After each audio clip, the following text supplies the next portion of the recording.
E aí, moçada, como é que as drogas funcionam, né? A gente lembra lá pra vocês como é que é a ação química das drogas sobre o sistema nervoso. Na verdade, eu já falei sobre isso na aula sobre tecido nervoso, no capítulo sobre sinapse. Tanto é que eu vou colocar agora uma versão um pouco mais resumida, né, do que a gente detalhou lá nas aulas sobre sinapse. Se alguém quiser lembrar de mais detalhes, volta lá para a parte de histologia, para a parte lá de tecido nervoso, para a parte de sinapse, para ver como é que funciona em detalhes, para lembrar como é que funciona em detalhes. Ainda assim, a gente lembra para vocês de maneira um pouco mais simplificada. Algumas drogas, elas vão estimular a liberação de neurotransmissores. Quando eu falo em estimular a liberação de neurotransmissores, ora, alguns exemplos que a gente coloca para vocês. Pega, por exemplo, lá que o álcool, ele vai estimular a liberação de alguns tipos de neurotransmissores de ação inibidora. Como é o caso, por exemplo, lá de glutamato e como é o caso de GABA, ácido gama-amino butírico, onde, moçada, glutamato e GABA, ácido gama-amino butírico, são exatamente neurotransmissores de efeito inibidor. E é por isso, moçada, nesse caso, que o álcool ele é uma droga inibidora, é uma droga depressora, tem efeito inibidor sobre outros neurônios. Daí quando você vai lá e toma umas cachaça, né? Quando você vai lá e toma uma cervejinha, o álcool vai lá, faz você liberar glutamato, faz você liberar GABA, inibe outros neurônios e aí a ação depressora. Você vai ficar lento, sonolento, lesado, com reflexos lentos, sem memória, né? Tá aí como o álcool funciona. Por outro lado, drogas como, por exemplo, lá, a nicotina do cigarro, a cocaína da cocaína, do crack, por exemplo, vão ser drogas, moçada, que elas vão estimular a liberação de dopamina. Ora, no que estimula a liberação de dopamina no circuito de recompensa, região lá do sistema nervoso central que lida com a sensação de prazer, o resultado é que aumenta a sensação de prazer. Uma vez que você libera dopamina no circuito de recompensa, lá vai o cara ficar morto de feliz, morto de alegre, eufórico, não cabe em si. Claro que a cocaína é bem mais forte do que a nicotina. Por isso que, claro, fumar é agradável para quem fuma, cheirar é extremamente agradável para quem cheira, porque libera dopamina pra caramba. Uma outra maneira que a gente tem das drogas trabalharem é que elas inibem a recaptação de neurotransmissores. Ora, uma vez que inibe a recaptação de neurotransmissores, a consequência disso é que os neurotransmissores passam mais tempo na sinapse. No que eles passam mais tempo fazendo efeito. Eles passam mais tempo ligados aos receptores deles nas sinapses, fazendo efeito. De novo, né? Exemplo repetido que a gente tinha utilizado já com vocês, né? Pega lá que nicotina, pega lá cocaína, vão inibir a recaptação de dopamina. Ora, além de estimular você a liberar a dopamina, inibe a recaptação de dopamina.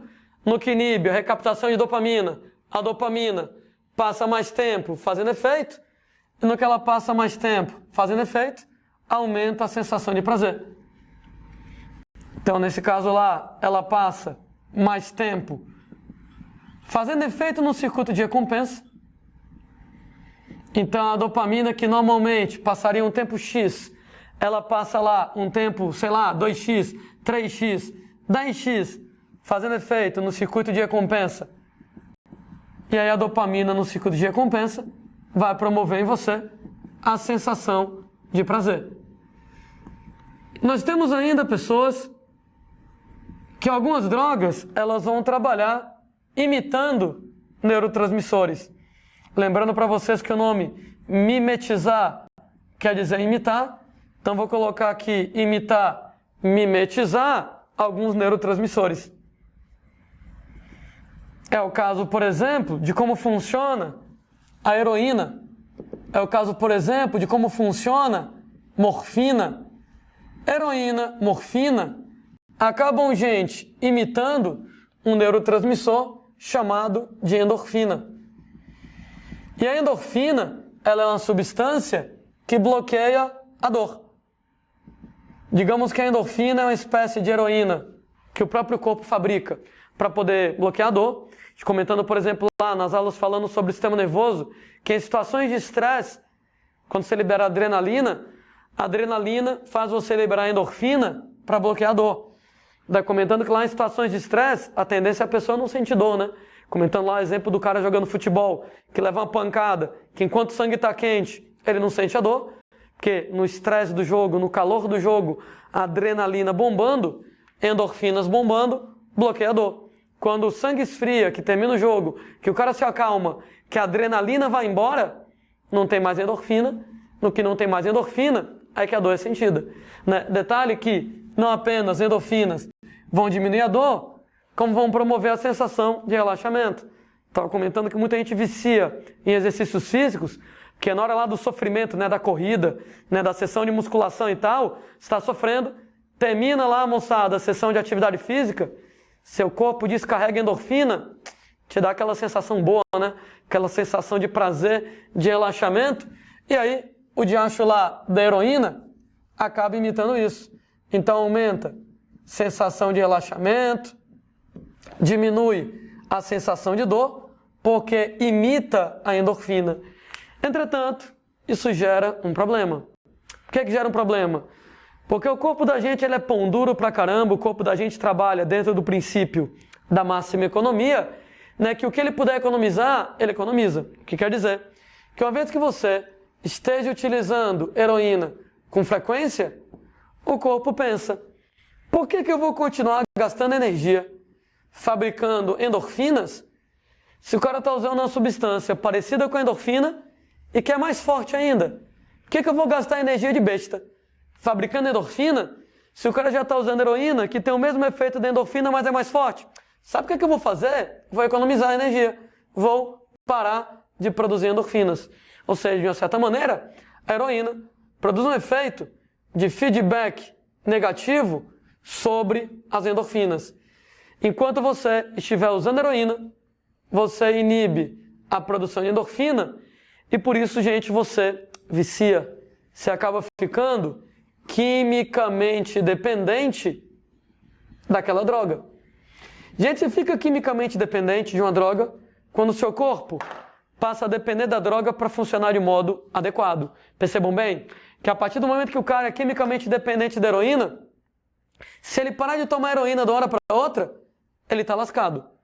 Que agora ele nem tem heroína, nem tem as endorfinas para poder funcionar normalmente o corpo. E aí o corpo ele vai sentir falta disso. Se o cara, por exemplo, que é usuário lá de heroína, para de tomar heroína de uma hora para outra, nem tem heroína sintética, nem tem endorfinas naturais. E o corpo vai sentir a falta das endorfinas, uma série de efeitos que nós chamamos de síndrome de abstinência. Eu vou dizer que o amiguinho desenvolveu dependência química exatamente quando o corpo do amiguinho passa a depender da droga para poder funcionar de modo adequado. Passa a depender daquela substância química para poder funcionar adequadamente.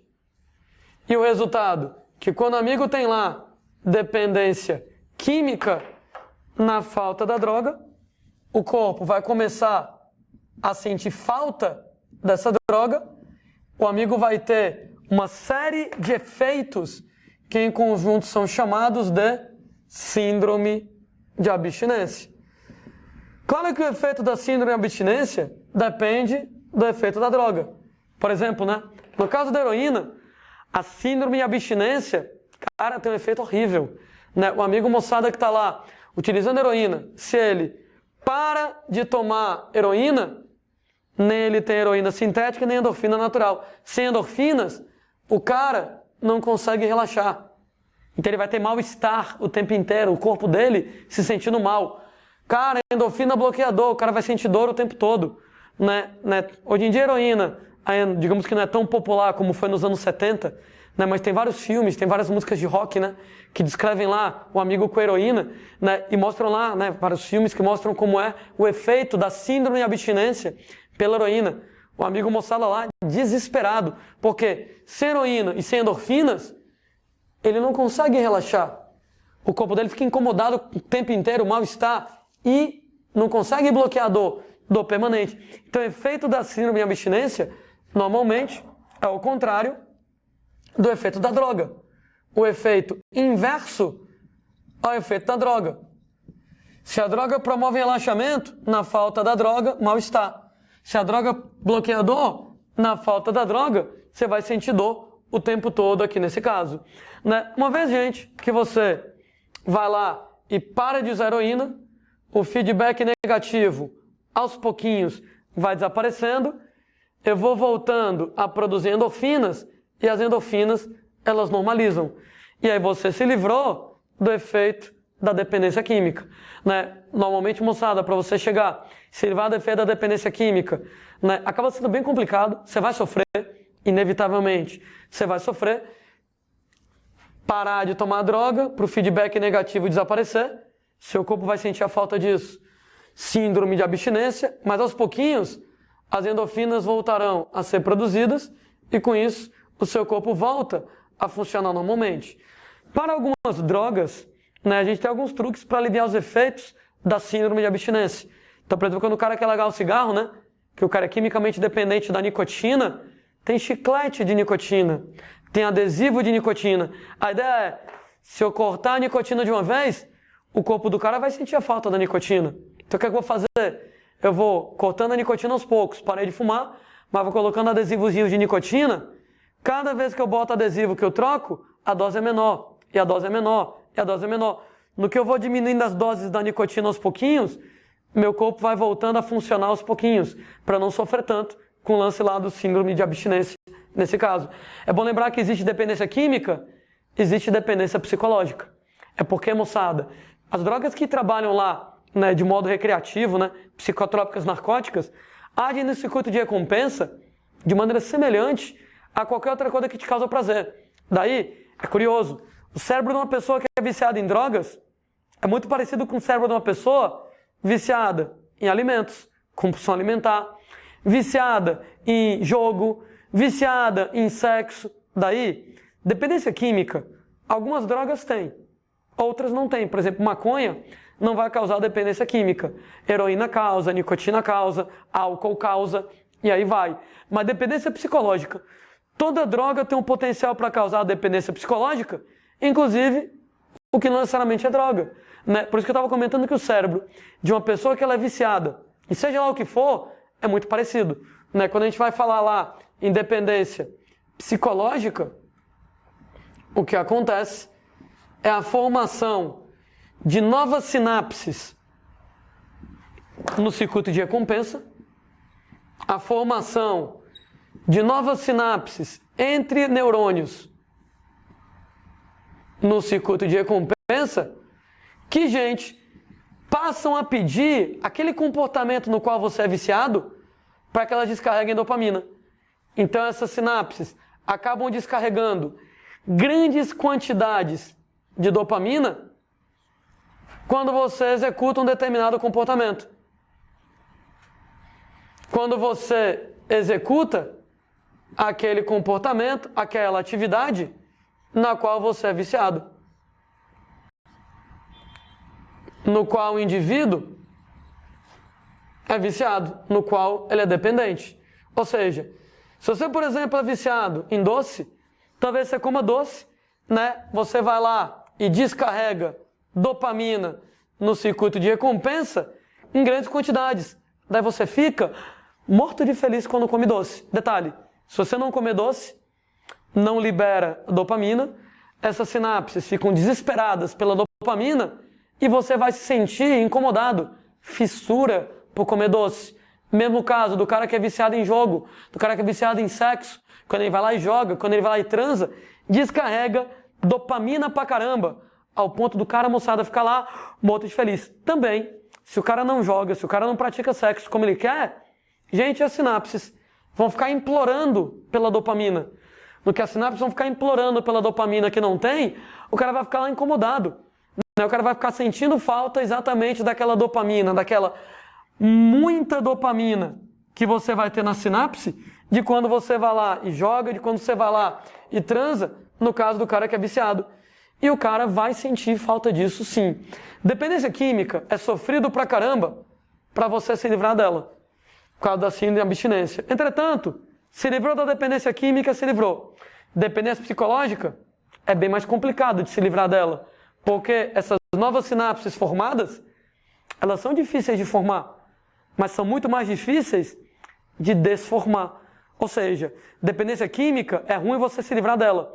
Dependência psicológica é muito mais complicado. Por isso que recaídas, elas são muito comuns. De repente lá você é viciado em doce, não vou mais comer doce. Beleza. Cara, é muito difícil, infelizmente, você controlar isso. Tem que ter uma cabeça muito boa, tem que ter uma força de vontade muito grande. Porque as sinapses estão lá, implorando para você comer doce, para poder chegar e jogar dopamina e ter aquele efeito legal. Né? Você lá é viciado em jogo, em sexo, seja lá o que for, né? Você vai ter as sinapses lá. E é muito difícil desfazer elas. Tanto é que converse com uma pessoa que fumava e parou de fumar. Né? Às vezes o cara tá 10, 15, 20 anos sem fumar, você pergunta pro cara, e aí, ainda sente falta de cigarro? E o cara diz, ainda sinto. Né? Eu tenho lá colegas que são ex-fumantes, que o cara deixou de fumar 10, 15, 20 anos, e que o cara diz que até hoje ele sente falta, 20 anos depois, que o cara sente falta de fumar. Por quê? Porque as sinapses ainda estão lá, implorando, por favor, nicotina, que eu quero jogar lá a dopamina para a sinapse poder trabalhar e eu ficar feliz. Então, dificílimo você lidar com a dependência psicológica. Outra coisa que eu queria lembrar em relação a drogas, diz respeito àquele efeito que a gente chama de tolerância, né? A gente comentou sobre isso nas aulas sobre organelas, né? Sobre o retículo endoplasmático liso, né? Que é a organela lá principal que vai destruir substâncias tóxicas como drogas, que quanto mais frequente o uso de uma determinada droga, moçada, menor vai ser o seu efeito. Menor será o efeito dessa droga. O que nós vamos chamar pelo nome de tolerância. Ô Landim, por que mesmo que quando você usa uma droga frequentemente, diminui o efeito da droga? Tolerância.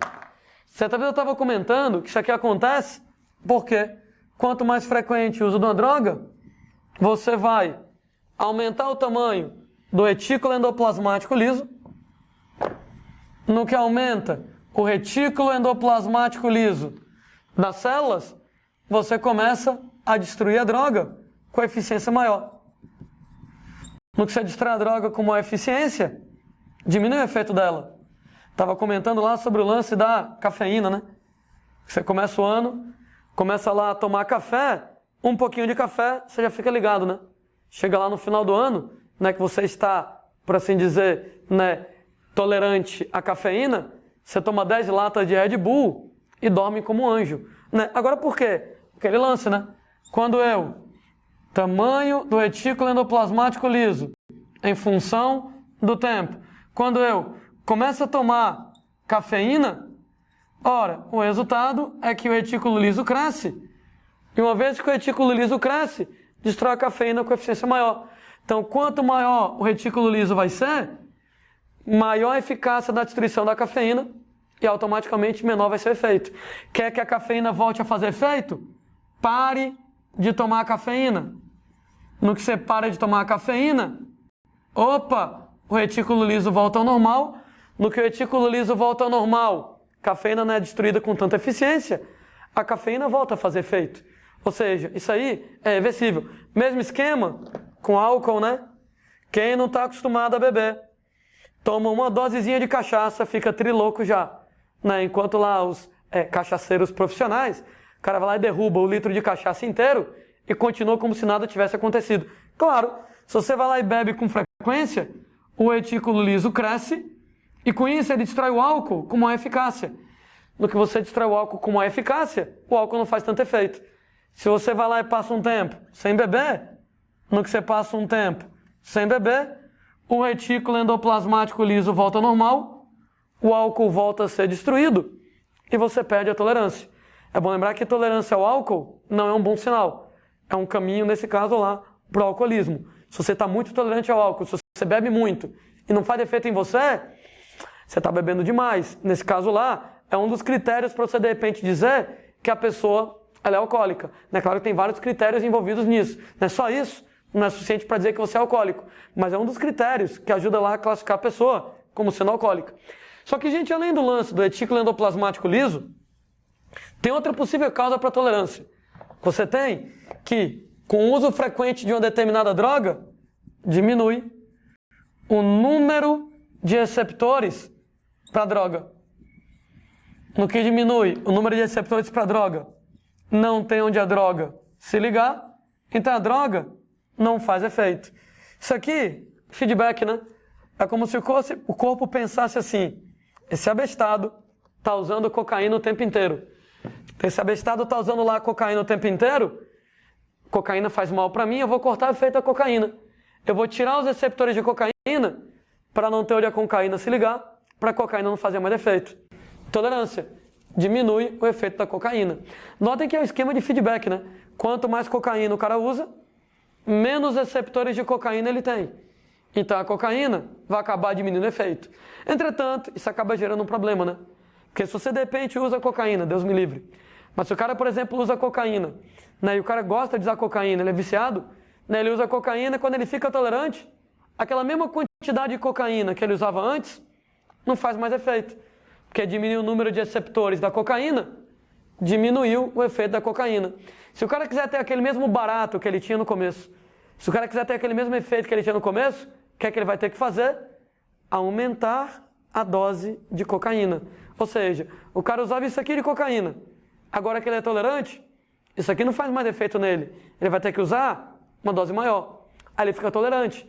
Não faz mais efeito. Então ele vai ter que usar uma dose maior. E ele fica tolerante. Não faz mais efeito. Então ele vai ter que usar uma dose cada vez maior. E eis o meu medo.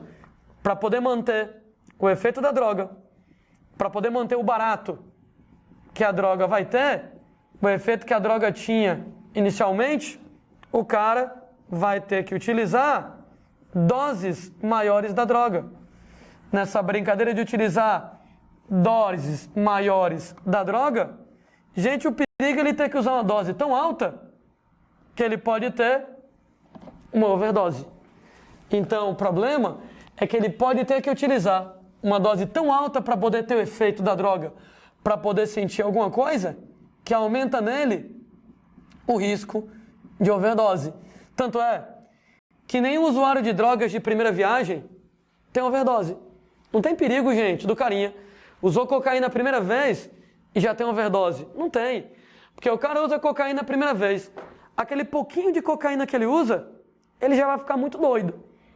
Quem vai normalmente ter overdose é quem já é dependente. Quem já é viciado, quem já é tolerante. Porque o cara usa cocaína com frequência. Aquela dose de cocaína não faz mais efeito. Para poder manter o barato que o cara tem, vai ter que usar doses maiores e cada vez maiores, cada vez maiores. Pode chegar uma hora que o cara sentir alguma coisa, ele usa uma dose tão alta de cocaína que ele pode ter uma overdose e papocar, né? Overdose, né? Uma dose tão elevada que pode causar riscos sérios à saúde, inclusive levar à morte, né? De modo que a tolerância acaba sendo perigosa devido ao risco aumentado de causar overdose.